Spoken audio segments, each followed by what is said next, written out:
चिदानंद रूपी प्रातः स्मरणीय मोर गुरुदेव मोर इष्टदेव भगवान शिशुनंद को एवं नाम मंडप समस्त सद्गुरुदेव को सेवक एकात्म बधे विनम्र प्रणाम निवेदन कर आश्रम आमर चलती विग्रह दल विमान प्रणाम निवेदन करुँच आश्रम प्रति गुरुजन मान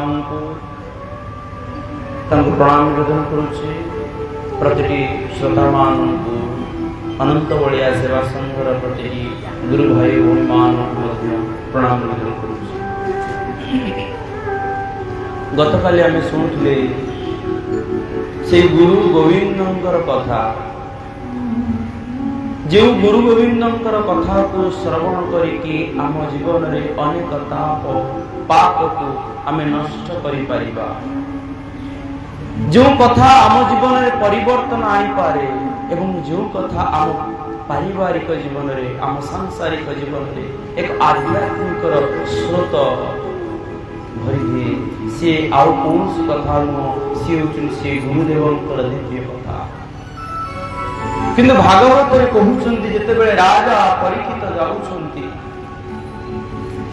राजा परीक्षित गंगा नदी तटरे एकुटिया बसिछन्ति मन दुख करिकी, 7 दिन भितरे मते कि मुक्ति देई परिबो, आउ 7 दिन भितरे मुक्ति दबा वाला किए खोजा चलीछि, अर्थ रे खोजा चलीछि, पद पदवी रे खोजा चलीछि, किंतु समस्ते निराश हो जाउछन्ति। कारण आमे जानिछे संसार रे बंधु देवा नेबा बंधु न देले न नेले किए कहार। आम पाखरे जते अर्थ थाउ, आम पाखरे जते पद पदवी थाउ, जदि आम भाग्य रे जते बेले मृत्युर गोटे लेखा आसिकी आम पाई पहुंची जाइछि ना, सेते बेले समस्ते निराश हो जाନ୍ତି। परम पूज्य गुरुदेव गोटे सुंदर गीत लिखिथिले, जीवन संध्यार शेष साथी मोर, जन्म जन्मांतर गुरु, जीवन संध्यार शेष साथी मोर, जन्म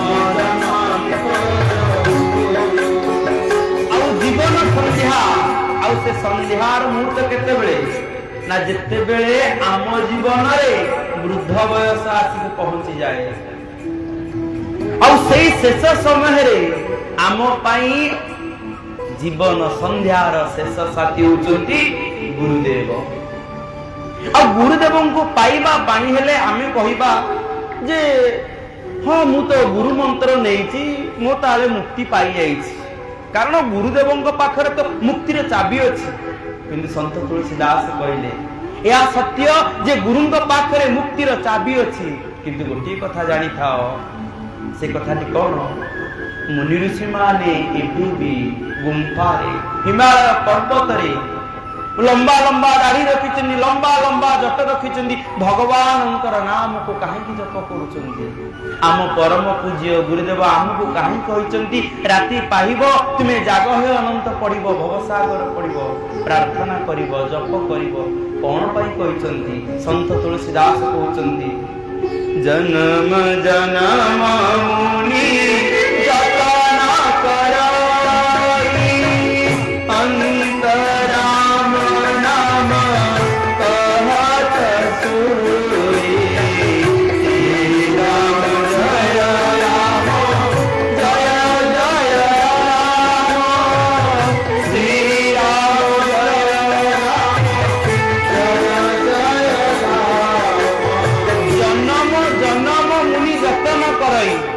मुनि ऋषि माने जन्म जन्म धरी जत्न करुछनी काहेकि ना, शेष समय रे केमिति मोर तांको नाम टिके मो मुखरु आसीबो, मो मुखरे तांको नामटा के धरि पारि। कारण आपण माने जानिछन्ती आम पाखरे जे शक्ति सामर्थ्य थाए सेतेबेला हम सब असंभव को मध्य संभव करि पारु, किंतु भगवानकर नाम जप करिबा पई, गुरुंकर शरण पूजिबा पई इच्छा होए नाही।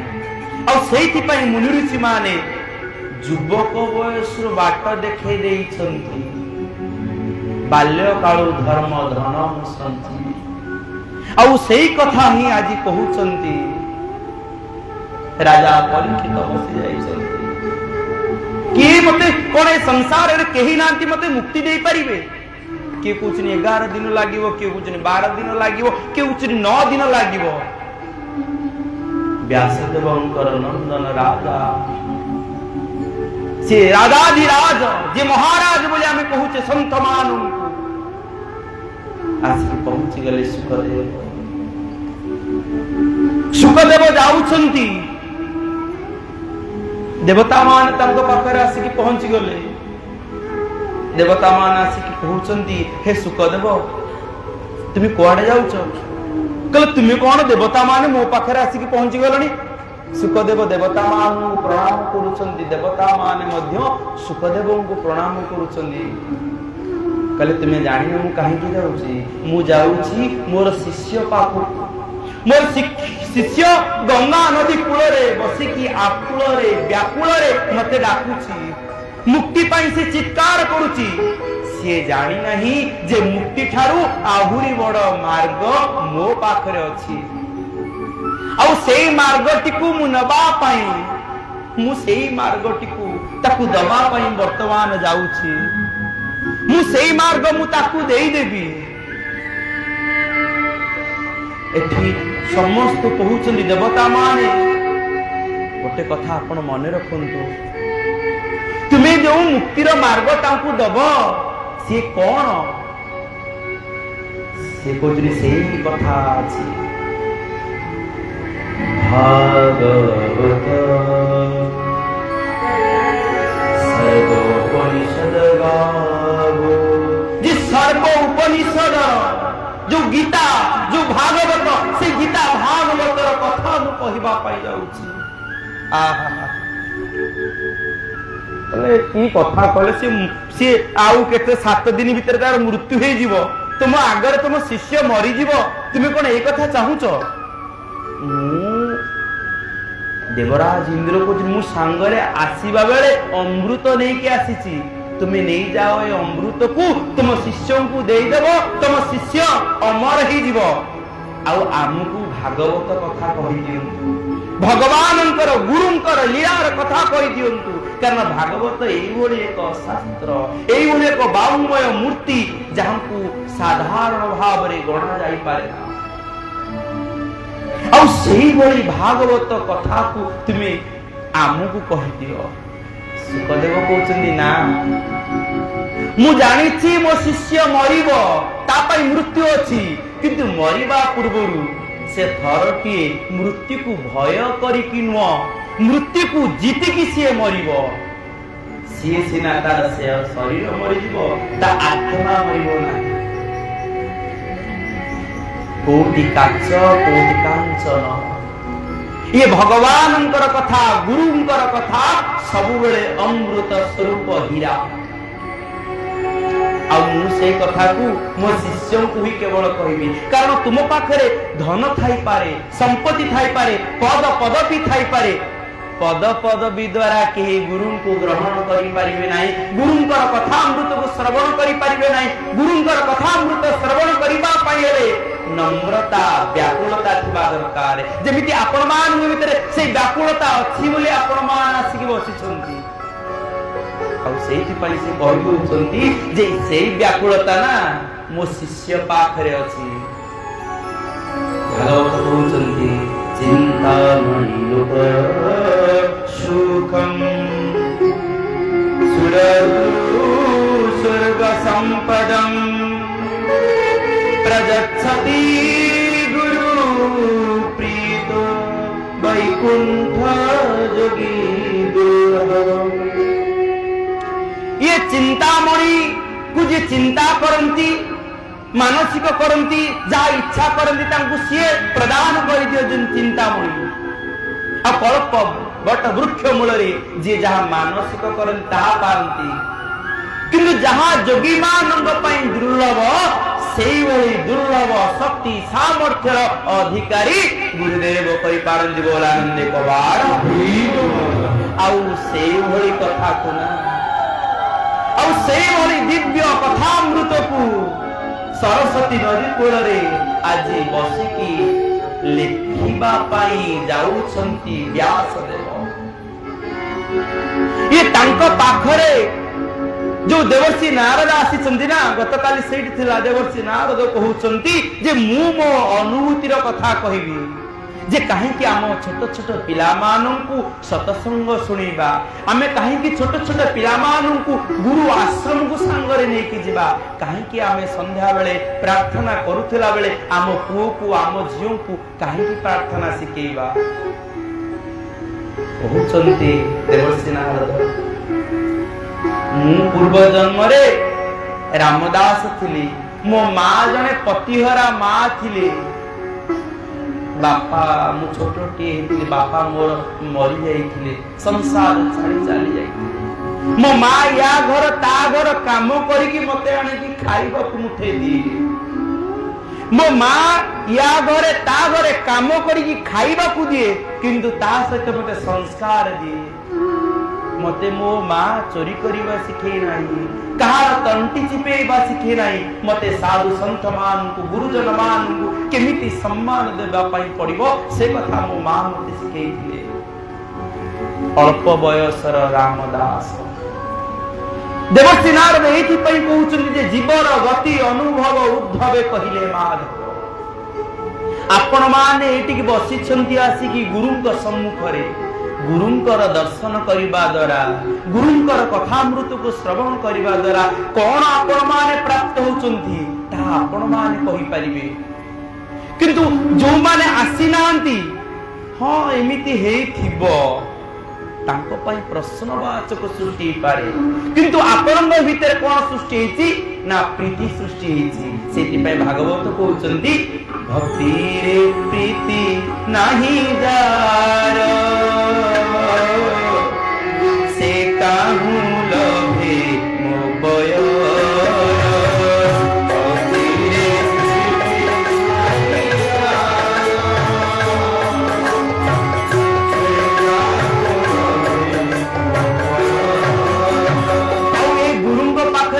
आवश्यकता अछि भक्ति दुकान को गले दुकान रे आपन को खाइबा पई मिलबो जदि आपन खाई सारा पर तम 100 टका देई दोचंदी से आपन को पचारिबोनी काई खाइलोनी कोन पई खाइलोनी से प्रश्न से पचारिबोनी किंतु सेही खाइबा जदि आपन को घरे आपन को मां किबा आपन को पत्नी किबा आपन को भौणी देइचंदी ना जदि न खाइचंदी 10 टा क्वेश्चन आसीबो देह भलो नाही कि खाइबा भलो ही नहीं कि ये होची प्रीति ये होची भक्ति जते बेले प्रीति मिसी जाए ना सेते बेले हम गुरुंकर शरण नै जाऊ सेते बेले हम जीवन रे आसी कि गुरु पहुंची जांदी बोल आनंद कवार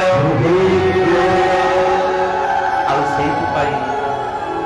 सेति पाई पड़ा रामदास सब बेले मां को पछ पछ गोडांती चारि जण साधु से दिन तांको गां को आसीथिले मुखर तांकर नाम उठाए अति आनंद रे से नाम गुरुथांती जय शिशु अनंत राजा राम जय सत्य सनातन कलकी राम जय राधे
घर भीतर से पतिहारा माँ बाहर आसिले पचारुचंदी हाथ जोड़ी की हे साधुवर आपन आमे की सेवा करि परिबु कहले माँ वर्तमान चतुर्मासिया व्रत चली वर्षा ऋतु 4 मास व्रत साधु माने बाहर कुआड़े न जाई कि भजन कीर्तन करंती भगवान नाम गुण कीर्तन करती कारण गुरु जो पथ देखे ना शिष्य से पथ रे सी अनुगामी चले କେତେ ବ୍ୟାକୁଳତାରେ ସାଧୁମାନେ ନମ୍ରତାରେ କହୁଛନ୍ତି।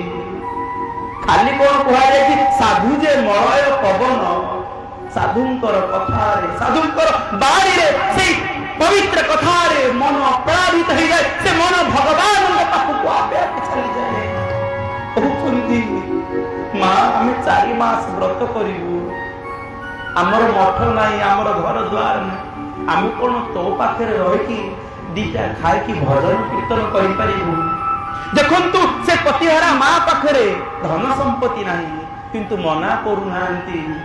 କହୁଛନ୍ତି ତୁମେ ଆମ ଘରେ ରହିବ, କୀର୍ତ୍ତନ କରିବ, ନାମ କରିବ, ମୁଁ ତମକୁ ଖାଇବା ପାଇଁ ଦେବି। ଯୋଉମାନଙ୍କ ହୃଦୟରେ ଆଧ୍ୟାତ୍ମିକ ଚେତନାର ବିକାଶ ହେଇଛି ନା, ପରର ଉପକାର କରିବା ପାଇଁ, ଶିକ୍ଷା କ୍ଷେତ୍ରରେ, ଚିକିତ୍ସା କ୍ଷେତ୍ରରେ ଦାନ କରିବା ପାଇଁ ସେତେ କେତେବେଳେ ବି ପଛାନ୍ତି ନାହିଁ, ଜମା ପଛେଇ ନାହାନ୍ତି। ଅତି ଆନନ୍ଦରେ ଅତି ଭାବରେ 4 ମାସ କାଳ ସେଠି ରହିଛନ୍ତି। ଘରେ ରହିଛନ୍ତି ସାଧୁମାନେ, ରୋଷେଇ କଲା ବେଳେ ମଧ୍ୟ ନାମ କରୁଛନ୍ତି, ଗୁରୁଙ୍କ ପ୍ରଦତ୍ତ ନାମ।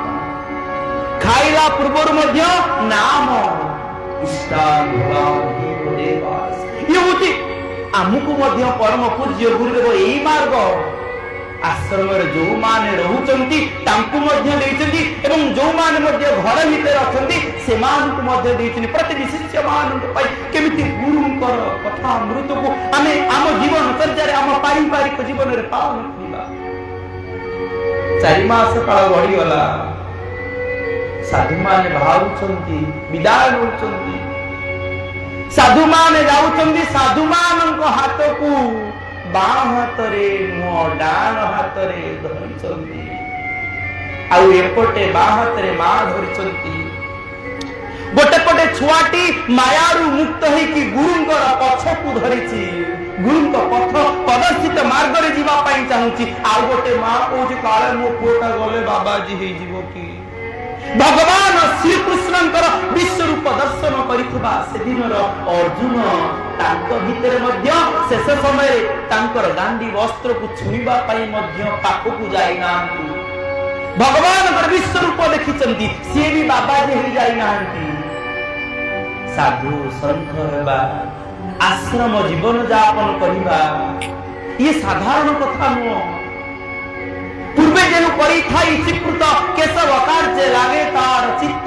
ଏ ଚିତ୍ତ ଆପଣ ମାନଙ୍କର ଲାଗିଛି ନା ଆପଣ ମାନଙ୍କ ଉପରେ ଗୁରୁଙ୍କର କୃପା ହେଇଯାଇଛି। ଆପଣ ମାନ ଗୋଟେ କଥା ଜାଣିଥାନ୍ତୁ, ଯେ ପଞ୍ଚାୟତ ଅଫିସରେ ବସିଛି, ଯେ ବିଧାନସଭାରେ ବସିଛି, ଆପଣ ମାନେ ସେମାନଙ୍କୁ ଭୋଟ ଦେଇଛନ୍ତି, ସେଇଥିପାଇଁ ସେମାନେ ସେଇଠି ଯାଇକି ବସିଛନ୍ତି। ଆଉ ଯୋଉମାନେ ସତସଙ୍ଗ କ୍ଷେତ୍ରରେ ବସନ୍ତି ନା, ସେମାନଙ୍କୁ ନେତା ମନ୍ତ୍ରୀ ମାନଙ୍କର, ଧନୀ ଲୋକମାନଙ୍କର ଭୋଟ ଦରକାର ହୁଏ ନାହିଁ, ସେମାନଙ୍କୁ ଭଗବାନଙ୍କର ଭୋଟ ହୁଏ। କାରଣ ଭଗବାନ ବାଛନ୍ତି ଯେ ଏଇ ପିଲାଟି, ଏଇ ଲୋକଟି ଯାଇକି ଗୁରୁଙ୍କର ଦର୍ଶନ କରିବ ଏବଂ ଗୁରୁଙ୍କର କଥା ଅମୃତ ଶ୍ରବଣ କରିବ।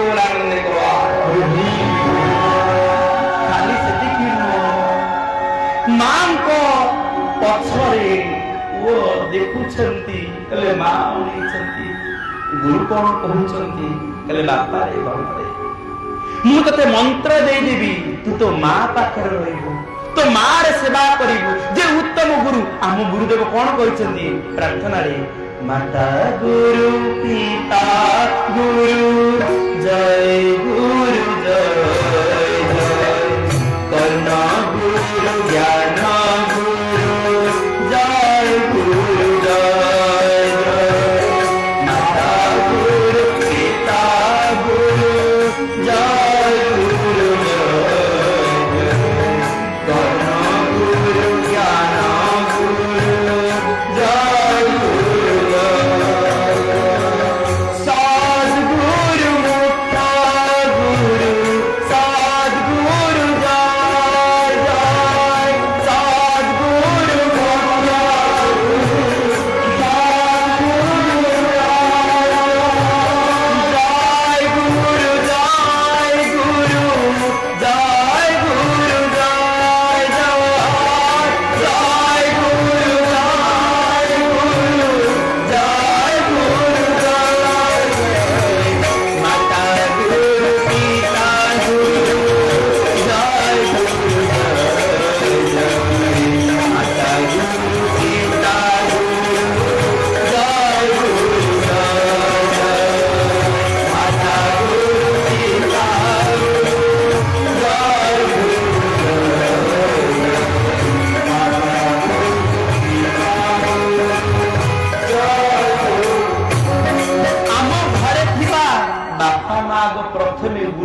ଯାଅ ଆଉ ସେ ଗୁରୁଙ୍କର ପଥ ପ୍ରଦର୍ଶିତ ମାର୍ଗ ଦେଖେଇ ଦିଅ। ଯଦି ତୁମେ ସକାଳେ ପ୍ରାର୍ଥନା କରୁଥିବ, ଯଦି ତୁମେ ସେଇ ଗୁରୁଙ୍କର କଥାମୃତକୁ ସେଇ ଅନନ୍ତ ପ୍ରଭା ପତ୍ରିକାକୁ ଟିକେ ପଢୁଥିବ, ନିଜ ପୁଅକୁ ନିଜ ଝିଅ ମଧ୍ୟ କାଲି ପଢିବ। ଆଉ ସନ୍ଥ 4 ଜଣ ଗୁରୁ ଭାବରେ ତାଙ୍କୁ ବାଟ ଦେଖେଇଦେଲେ। ଗୁରୁ କଣ ଦେଖାନ୍ତି? ପଥ ଦେଖାନ୍ତି ଏବଂ ପନ୍ଥ ଦେଖାନ୍ତି। ରାମଦାସକୁ ପଥ ପନ୍ଥ ଦେଖେଇଦେଲେ। ଦିନ ଗଡ଼ିଗଲା, ଗୁରୁ ତାଙ୍କ ବାଟରେ ରହିଲେ, କିନ୍ତୁ ଗୁରୁ ଯୋଉ ଜାଗାକୁ ଯାଆନ୍ତି ନା, ସିନା ଗୁରୁ ସେ ଜାଗା ଛାଡିକି ଚାଲି ଯାଆନ୍ତି, କିନ୍ତୁ ସମସ୍ତଙ୍କ ହୃଦୟରେ ଭକ୍ତିର ପ୍ରେମର ରଙ୍ଗ ଲଗେଇ ଦିଅନ୍ତି। ଆଉ ସେଇ ଭକ୍ତିର ପ୍ରେମର ରଙ୍ଗ ଲାଗି ଯାଇଛି। କେବଳ ଗୁରୁଙ୍କର ମନ୍ତ୍ର ହାତରେ କାମ କରୁଛନ୍ତି, ମୁଖରେ ଗୁରୁଙ୍କର ନାମ କରୁଛନ୍ତି। ଗୁରୁ କେତେବେଳେ ବି କହିନାହାନ୍ତି ତୁମେ କର୍ମ ଛାଡି ଦିଅ, ତୁମେ କର୍ମ କର ଏବଂ ତାଙ୍କର ନାମ କର। ସତକୁ ସତ ଏମିତି ସମୟ ଆସିକି ପହଞ୍ଚି ଯାଇଛି, ତାଙ୍କ ଆଗରେ ପରମ ବ୍ରହ୍ମ ପରମାତ୍ମା ସ୍ୱୟଂ ନାରାୟଣ ଅନନ୍ତ ଦର୍ଶନ ଦେଇ ଦେଇଛନ୍ତି। କହୁଛନ୍ତି କଣ ମାଗୁଛ ମାଗ। କହିଲେ ପ୍ରଭୁ ମୋର କିଛି ଦରକାର ନାହିଁ, ମୁଁ ଜନ୍ମ ଜନ୍ମ ଧରି ଆସୁଥିବି ଏବଂ ତୁମର ନାମ ଅମୃତ ଗାନ କରୁଥିବି।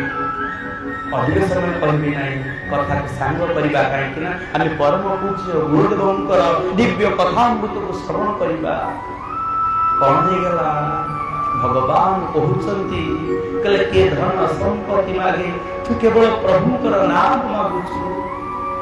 ତୋର ଆଗାମୀ ଜନ୍ମ, ୟା ପରେ ଜନ୍ମ କଣ ହବ ତୁ ଜାଣିଛୁ? କହିଲେ ପ୍ରଭୁ କଣ?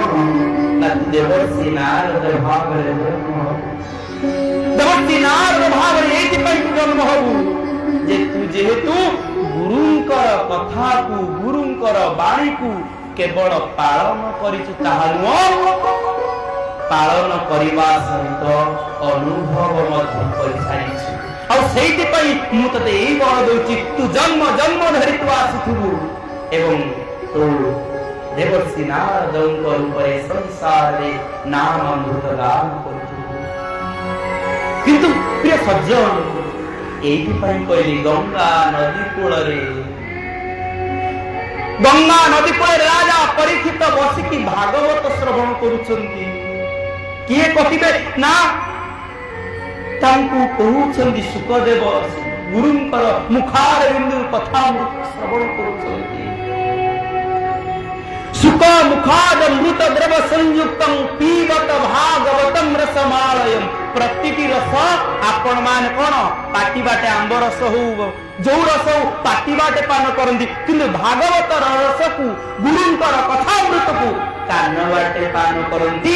ଇଏ ସବୁ ରସର ମିଠା ଚାଲି ଯାଇପାରେ, କିନ୍ତୁ ଗୁରୁଙ୍କର କଥାମୃତର ରସ ଯୋଉ କାରଣରେ ପହଞ୍ଚିଛି ନା, ତାର ଜନ୍ମ ଜନ୍ମାନ୍ତର ପାଇଁ ରହିଗଲାନି। ଦେଖବାର ଏ ସଜ୍ଜନ କଥାକୁ ଏଇଠି ସାଙ୍ଗ କରିବା। ପରମ ପୂଜ୍ୟ ଗୁରୁଦେବଙ୍କର ମୁଖାର ବିନ୍ଦୁରୁ କେଇ ପଦ କଥାମୃତ ଶ୍ରବଣ କରିବା।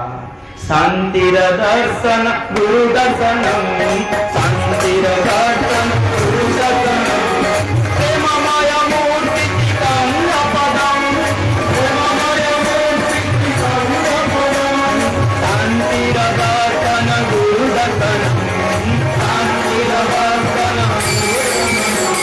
ଶାନ୍ତିର ଦର୍ଶନ ଗୁରୁ ଦର୍ଶନ, ଶାନ୍ତିର ଦର୍ଶନ ଗୁରୁ ଦର୍ଶନ, ପ୍ରେମମୟ ମୂର୍ତ୍ତି ଚିତ୍ତଙ୍ଗ ପଦଂ, ପ୍ରେମମୟ ମୂର୍ତ୍ତି ଚିତ୍ତଙ୍ଗ ପଦଂ।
रामचंद्र की जय। जय श्री राम।